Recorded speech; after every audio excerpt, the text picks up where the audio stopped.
What's going on, gamers? So, this is going to be kind of a custom video of me just talking about the Xbox Magnus, PlayStation 6, and Steam Machine, but mainly about the Xbox Magnus being done for the first time ever as an Xbox product that's going to be released that is not going to be competing head to head with the PlayStation.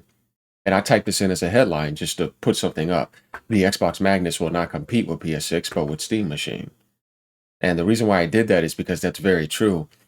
So what do I mean by that? What are some pointers? Well, look, the Xbox Magnus is going to launch easily over 1,000 plus bucks. They may have some cheaper models, as we saw with the OEM products. And if you think about OEM, you're thinking about, oh, okay, so you're going to be an extension of what's available on PC, but you're going to have some console backwards compatibility features. But you're not coming on the market because it's over with to say, oh, I'm going to at least sell like 25, 30 million, 35. Even that is not going to be possible. Same thing will be for the Steam Machine, right? It's coming as a console-like experience, and it's an extension of what exists off of the PC ecosystem to appear like a console.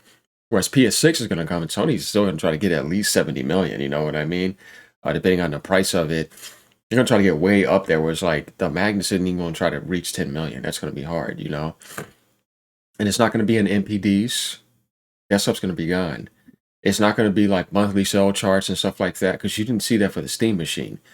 Uh, Not Steam Machine, but for the Steam Deck. It's going to be like a Microsoft's official website. You might see some stuff in Best Buy. Microsoft may have a deal with GameStop to like put some stuff in there. But the way that the Magnus is moving towards the PC market, it doesn't compete with console sales. It's not going to be like that. You know what I mean? So this search list right here actually is correct, and it's obviously from Tweaktown, from stuff before where it says the Xbox Magnus is designed to compete with high-end gaming PCs and the Steam Machine rather than directly with the PS6. That was its response to what I typed in because I'm like, this is practically true anyways. This shift indicates Microsoft's strategy to position the Xbox platform, as we see this, as a premium gaming device that functions similarly to a powerful PC, meaning like it's like a hardcore enthusiast option. So Microsoft's going to try to put that on the market, but it's not going to be their bread and butter daily. You know what I mean? It's like you get that, yes, but it's not going to be the main place where you're building some 50, 60, 70 million base to buy millions of, first party games. No, it's just going to be optional luxury profit for them, and they're not going to subsidize. Whereas like their main money is going to be coming from publishing on PlayStation 5, PlayStation 6, PlayStation Handheld, Switch 2, and Steam. You see what I mean? And keeping the support for the Xbox Series X and S if they decide to drop the prices of those in the future and try to make money off of all of that with whatever they could get off of Game Pass and stuff like that. And if you think about that, then you're like, okay, now as an Xbox gamer or just looking at the Xbox identity, whatever is there, you realize that that war is over with and they can't do that, so they have to shift. So the Steam Machine and the Xbox Magnus will be selling similar almost to an extent. The Steam Machine may actually sell more. You never know, but I think if the price goes up to where it's at for its specifications, maybe not, because I think that's going to be tough. So I think Valve is probably looking for 5 million sales lifetime on something like that. If they can get more, they would be happy. Because, like I said, it's an optional extension out of their ecosystem where Microsoft is trying to do the same thing, where it's like they're not in a Steam position where they're dominating somebody else's world because Steam is dominating Windows. You know what I mean, in the gaming world. But they're trying to get in there and get a slice of that pie because they've got defeated in the console industry and it's not possible. And I guess they're not letting Phil go that way. Because I think if he wanted to, he would make another console. But I think with Satya and them and the way that the suits are at Microsoft, you have to just make a PC product. And they want to do that. And then that's probably the only way to innovate because it's harder to innovate now if you're trying to go the same route as PlayStation. And you look at the Xbox brand, you don't have an exclusive market, right? You don't have exclusives anymore. Your Game Pass model is now expensive and you can't survive on your own like that. So you're better off just blending with PC as an optional device so it doesn't look like you get slaughtered. And your biggest competitive aspect is saying, Microsoft Gaming or Xbox Gaming topping the charts on PlayStation and trying to top the charts on Nintendo platforms is going to be almost impossible. That's not easy to do. Good luck on that. But on the PlayStation platform, you could be able to do that. On the Steam chart, you'll be able to see Microsoft Gaming on there, and they can look like they're competing and being up on the leaderboards in that fashion. Other than that, it's going to be tough for them to do that if you think about it, guys. I don't see how that's going to be possible. Like, there's just things where it's like you used to think would be really good. Like when you would see the Xbox get ready to come out, right? I don't know what that little part is on my screen right there. I guess that's just part of this page right here.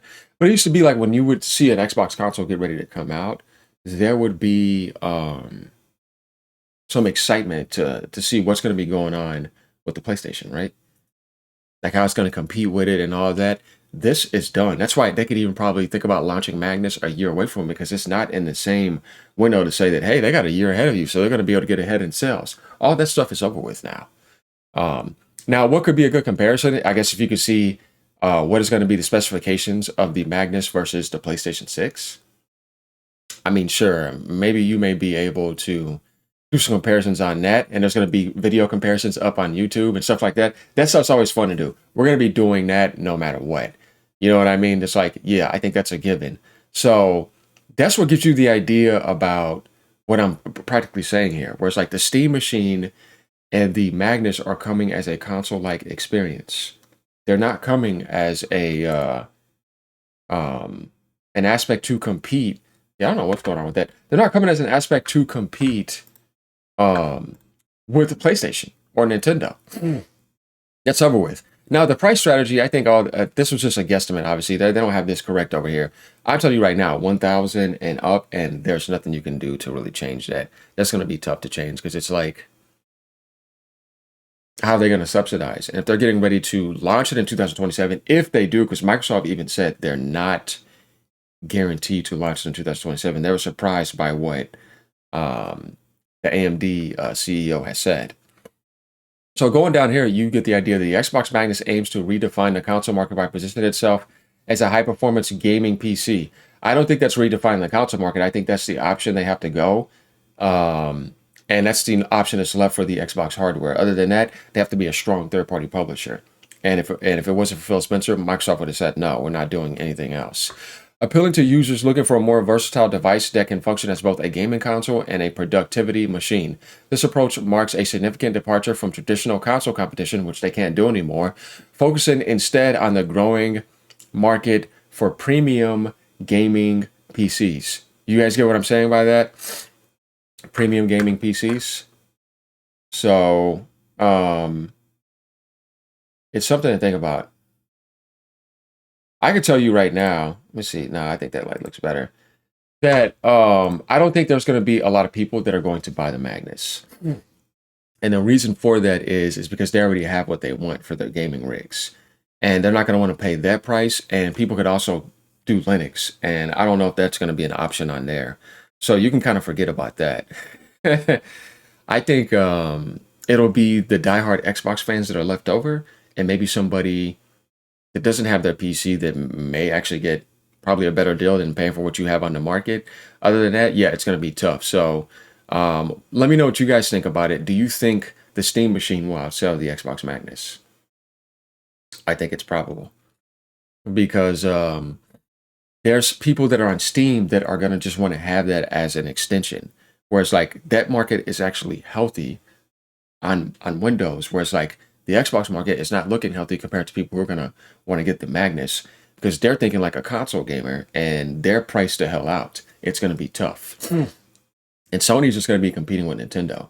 And I think Nintendo should make a Switch 2 Pro in the long term to be able to stay more relevant with third-party support. But that's kind of like my take on this, where I feel like the Magnus is a hardcore enthusiast product, but it's in a tough position because of all the stuff that's going on with AI and what's going on with the Xbox brand and identity. And also console gamers are not looking to pay that much for a product. They're not. People were complaining about the price of the PS5 Pro, and now you see the Xbox 2 terabyte Galaxy being around that. It's like, this doesn't make any sense. And you just see the sales just tank way off the cliff. So when you're telling me you're almost going to double that or go up by 40% of a $700 and $800 console, and you want to appear to somebody in the console industry like that, it's going to be tough. No, the PC crowd is going to have to look at that, and they're angry at Windows 11. So that's where I feel like it's tough, and where there's no way this thing is going to even bother Sony at all. So anybody that thinks that, it's like, no, that's not the way this works anymore. That's over with. What Sony's looking at is publishing. That's it. So let me know what you guys think about this. Like, comment, subscribe as usual. Peace out. Have a great day.